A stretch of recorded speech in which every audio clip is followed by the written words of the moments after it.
Hello everyone, তনুশ্রীর সাজকথায় তোমাদের সকলকে স্বাগত। ভিডিওটা শুরু করার আগে সবাইকে রিকোয়েস্ট, প্লিজ আমার ভিডিওতে লাইক, কমেন্ট এবং শেয়ার করো প্লিজ। যারা এখনও পর্যন্ত সাবস্ক্রাইব করোনি তারা সাবস্ক্রাইবও করে দিও।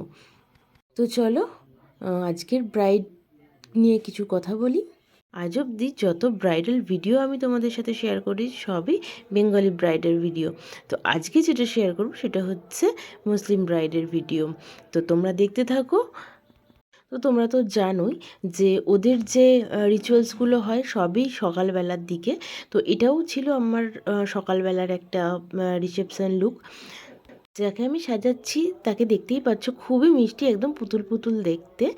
তো যখন আমি জিজ্ঞাসা করেছিলাম যে তোমার কীরকম কী লুক পছন্দ, তো ও বলেছিল আমাকে সব কিছু লাইটের ওপর, মানে লাইট আই মেকআপ করবে এবং একদম স্কিন টোন অনুযায়ী ফাউন্ডেশন দেবে, এরকম বলেছিল।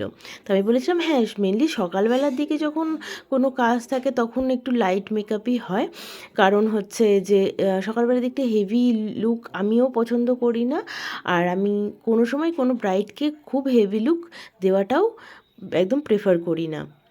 তোমরা যদি প্রথমের দিকে খেয়াল করে দেখো, তো ফার্স্টে যখন আমি ওর ফেসটা দেখাচ্ছিলাম, রিয়েল ফেসটা, তখন তোমরা হয়তো অতটা বুঝতে পারোনি ভিডিওতে, বাট সামনাসামনিই বোঝা যাচ্ছিল যে ওর ফেসে অনেকটাই ডার্ক স্পট ছিল অনেকগুলো।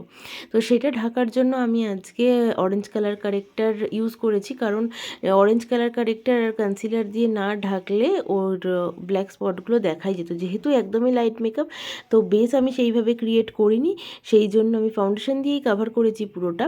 তো আমাকে যদি ফেসের এই দাগগুলো ঢাকতে হতো তো অরেঞ্জ কালার কারেক্টার আর কনসিলার দিয়েই ঢাকতে হতো। আর বাকি স্টেপগুলো তো তোমরা দেখতেই পাচ্ছ যে কেমনভাবে আমি কি করছি না করছি।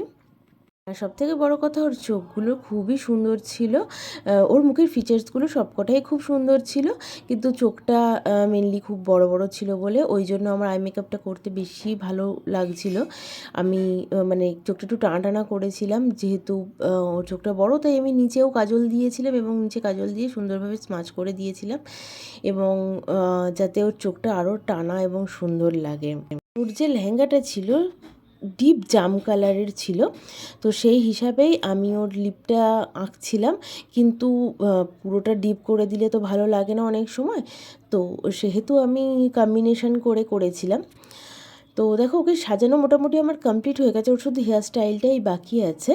তো হেয়ার স্টাইলটাও করে নিয়েছি, বাট তার আগে জুয়েলারিগুলো, মানে দেখো ডিজাইনগুলো এত সুন্দর কালেকশান। আমি সত্যি মানে প্রত্যেকটাই সোনার ছিল, কিন্তু কালেকশানগুলো এতটাই ভালো ছিল যে আমার দেখে না সত্যিই খুব ভালো লাগছিল। তো আমার ব্রাইডকে টোটালটাই কমপ্লিট করে দিয়েছি, আর ওদের রিকোয়ারমেন্ট ছিল যে মাথায় ঘোমটাটা দিয়ে দিতে হবে, তো সেটা আমি দিয়ে দিয়েছিলাম। তো এটা হচ্ছে আমার ব্রাইডের ফাইনাল লুক। কেমন লাগছে তোমরা অবশ্যই আমাকে কমেন্ট করে জানাবে, এবং যদি কিছু ভুল ত্রুটি থাকে সেগুলোও অবশ্যই বলবে, এবং যদি কিছু জানার থাকে সেটাও কিন্তু কমেন্ট করে জানাবে। সুস্থ থাকো, ভালো থাকো, থ্যাংক ইউ।